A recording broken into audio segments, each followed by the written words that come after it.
Hey guys, Justin here. Quick note, the brake bias setting here is really only going to be used for the race, the hot lap. I don't really use the brake.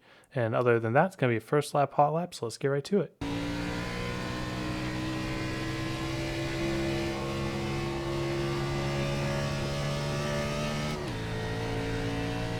we have Michael Cozy? No, I don't think so. Oh, he might be. I can't remember. He might have joined at some point. Who? Michael Cozy. No. Did they make a Coke Series merchandise? I don't know. I'm gonna buy a Michael Cozy shirt or a Casey Kerwin shirt. Just buy it from. If you want a Michael Cozy shirt, buy it directly from him. He probably has merch. He probably does. He probably. Well, probably him.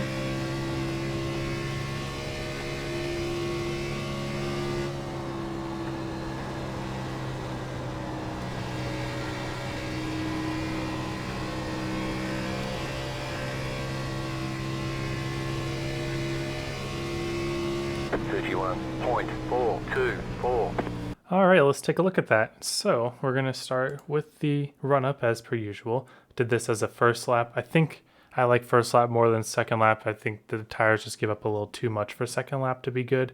So what I like to do around here is I like to stay on top as long as possible. And then you know the drill, you kind of just turn off the wall and make as straight of an exit as possible. So we're going to see me do that. Kind of stay right by the wall, but not wall riding per se. And then I kind of get the car to rotate and turn down here. So in theory, I would want to be a little bit higher at this point, but this is fine too. I'm just worried about kind of keeping my car straight more than anything, not losing the rears. Because if you slip the rears on your run up, it's going to negate anything else that you do because you lose a lot of momentum by any sort of slide. So I'm prioritizing keeping the rears engaged over the perfect line, but I still kind of do a high to low to high type deal. All right. So we're going to go into the entrance of one, and I was experimenting on what line I liked. I found two lines that had pretty similar outputs. So the first line was to dive bomb really early and kind of use the brake with the low brake bias to hook it around the bottom and then pick up the throttle. But I found that this line was just a little bit quicker, where I start with a little bit more of an arc and look for just a bit later of an apex with the intention of getting on the throttle really early. So you see I start up high with this arc, and I kind of am slowly making my way down, but you see how I don't apex on the white line. You would think that I would want to apex at the white line, but it would seem to me that whenever I got all the way down to the white, that I just wasn't able to carry the same speed as I was if I say got half a lane from the bottom. And this is kind of confirmed by the track groove where the track is dark. That doesn't always tell the truth. Sometimes it lies. But in this case, I kind of agreed with it, where if I went anywhere farther below, say like this part where it starts getting lighter, it just felt to me like I wasn't able to get back on the throttle like I wanted to, as opposed to apexing just about half a lane up here. So you see I kind of turned down. So at this point right here, I'm still kind of having my car angled straight, but I can't pick up the gas at this point because it's just going to get tight on me. So I have to use the wheel, which is not good for the tires, but it's good for the hot lap. I use the wheel to get myself pointed just a little bit farther down, now kind of aim for that kind of straight line sort of thing.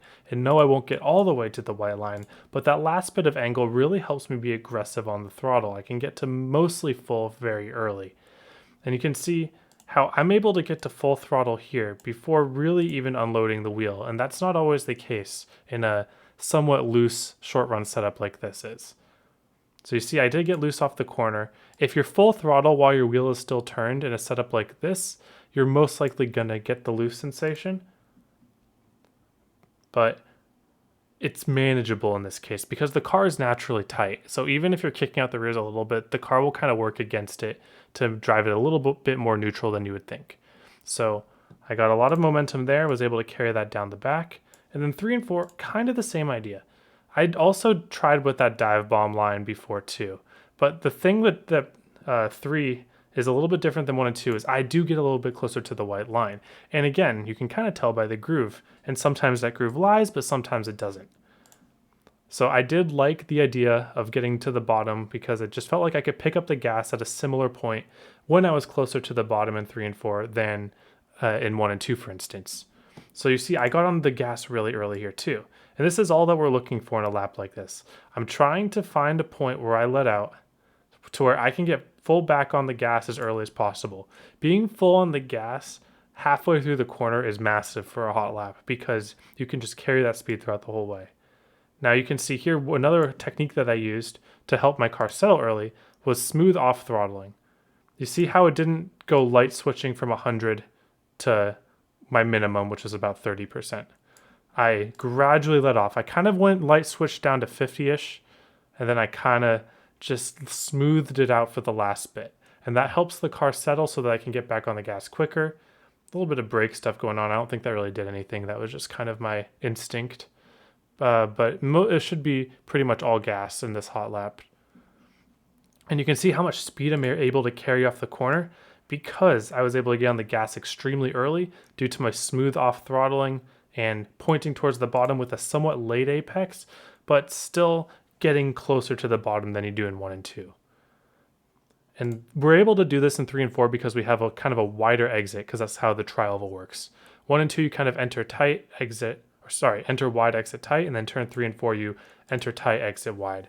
So I'm able to take a little more throttle out in 3 and 4 to get to the bottom, all while picking up the throttle earlier because I'm going to let the car slide up because we have a bit wider of an exit because of the nature of tri-ovals.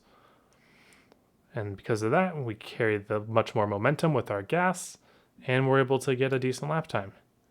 All right, did a pretty good long run here, so let's go take a look at it. All right, so I just did a long run here, and I was very surprised with how my tires looked because the car was honestly feeling pretty neutral throughout the whole run, but I burned off a lot of right front compared to my right rear here. So we're gonna take a look at how that happened. So let's see, we did about 33 laps for the run here. So I was under driving the first 10 laps or so, quite a bit as you do in the B car normally. But my line here, which I might reconsider, is I took a very shallow line and just kept it parked on the white line with partial throttle. And then with the hope of saving the right rear, because I really thought that in the B car on this track, I was like, this is a recipe for the right rear to get worn. But now seeing that the right front's going to get worn, I actually would recommend maybe a little bit more of an arc. Same kind of easing into the corner. But if you do a little bit more of an arc, then you're going to have a better exit angle so that you don't have to keep the wheel turned for as long. So I think that that's what I would do. But I basically kept the same line the whole time, this bottom line. Just easing off the gas. You see you get maybe at the beginning of the run, not all the way off the gas. That there, I probably should have gotten all the way off the gas. So this is burning right front tire here when I slide up the track and have to turn it back down the hill with the wheel. That's kind of a right front burning moment. But again, at the time I was thinking, oh, okay, we're gonna burn off the right rear eventually in the run. But it never really got on the right rear in the run. So we'll take a look at some laps here. Towards the middle of the run, same idea. I'm doing a bit more of an arc and I'm using a little bit of brake to get to the bottom. So maybe using a little bit more brake to get to the bottom and less wheel would save the right front some. And then that arc over the dive bomb might save some right front. So you see I've really stopped kind of shallow at entering. Just trying to find, I probably should be using just a little more brake throughout all of here just to keep it pinned. The bumps in the 3 and 4 kind of give you a false idea of how the car is handling. Because you like hit that bump and it gets it going too straight. So I have to get it turned back down. So you really need to almost like over rotate into the corner before the bump into 3. And you see our fall off is like 2 seconds. Ridiculous. Ridiculous amounts of fall off. But we plateaued. We plateaued for a bit at the 0.3s and 0.4s, and then we plateaued again at the 0.7s. So it seems like 2 seconds off is about where you're going to be at the end of the run. Again, if you have a little bit better right front tire than I did, then you might be a little bit quicker. You see, we're still getting a little loose off the corner. So I'm still asking some from the right rear, but it's just limiting how much you're asking from the right front on entry. And I think just a little more brake to get to the bottom instead of the wheel, that would help it a lot. But honestly, the car did not drive like it had that much of a tire disparity. It was a pretty neutral balancing car. I'll show you the last couple laps here, we're running almost the same lap times, barely slower, but see, easy off the gas, using the brake to keep it on the bottom, then partial throttle, and then full throttle once we can get our wheels straight. It's the same ideas that we were talking about in qualifying here. So a little bit of brake, I don't know why I throttled there. Partial throttle, middle of the corner. Sometimes just the bumps are a bit deceiving. You don't really know what you want to do. So that's something I could clean up too for the next run, or when I do a race. Easy on the brake. Just a little too much wheel. I really was driving it like I was trying to save the right rear. So now that we know that we have to save the right front, I would definitely use all the techniques that I've talked about before with using the brake to rotate instead of the wheel, getting smoother off the throttle on entry, being smoother on throttle on exit, although that helps both situations, wearing left and right rear. So just those things. You hear it a lot from me in ARCA. This has actually ended up driving a lot like an ARCA car in my opinion, because it just got surprisingly tight, even though it had the ability to get on the right rear. It just didn't really want to until corner exit. So when the corner entrance is leaning on the right front like that, we really want to be using a little more brake than I was using to keep it on the line, and then more steady partial throttle to keep it from transferring its weight too much. And looks like we're running the last lap here that I logged. A little bit more of an arc, a little bit more brake. Probably should have held that brake a little longer. So that's my notes to myself and notes to you guys, is probably a little more brake drag as the race goes along, help you get to the bottom without turning the steering wheel and wearing more right front tire. But still, looks like that the times kind of ended up plateauing out a bit, and it should be pretty close to a race run that you guys would experience. So let me know if you have any questions below, and good luck to you all. Hope to see you all on the track.